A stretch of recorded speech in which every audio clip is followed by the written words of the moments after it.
இன்னைக்கு படித்த இளைஞர்களுக்கு வேலைவாய்ப்பு உருவாக்கி தந்தோம்.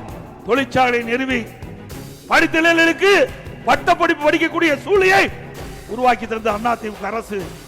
அது மட்டுமல்ல, சாதாரண மக்களுக்கு கூட நல்ல சிகிச்சை அளிக்க வேண்டும் என்பதற்காக அம்மா மினி கிளினிக் கொண்டாந்தோம். 2000 அம்மா மினி கிளினிக், 2000 அம்மா மினி கிளினிக்.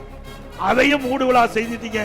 மீண்டும் அதிமுக ஆட்சிக்கு வந்த பிறகு 4000 அம்மா மினி கிளினிக் திறக்கப்படும். 4000 அம்மா. எங்கெல்லாம் ஏழைகள் நிறைந்த பகுதியாக இருக்கின்றதோ அந்த பகுதியெல்லாம் அதிமுக ஆட்சி மலர்ந்தவுடன் அந்த ஏழை மக்களுக்கு அந்த பகுதியிலேயே சிகிச்சை அளிக்கக்கூடிய வகையிலே அம்மா மினி கிளினிக் திறக்கப்படும். அதோட இன்றைக்கு நம்முடைய மகளிர் குறித்த நேரத்தில் பணிக்கு செல்வதற்கு, பணி முடிந்து வீட்டுக்கு திரும்புவதற்கு அம்மா இருசக்கர வாகனம் அதிமுக ஆட்சியில் 3 லட்சம் பேருக்கு கொடுக்கப்படும்.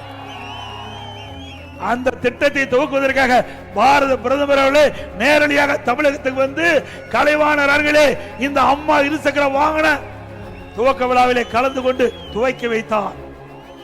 இந்த ஆட்சியில் அதை கைவிட்டு விட்டாங்க. மீண்டும் அதிமுக ஆட்சி மலர்ந்தவுடன் 5 லட்சம் மகளிருக்கு அம்மா இருசக்கர வாகனம் கொடுக்கப்படும்.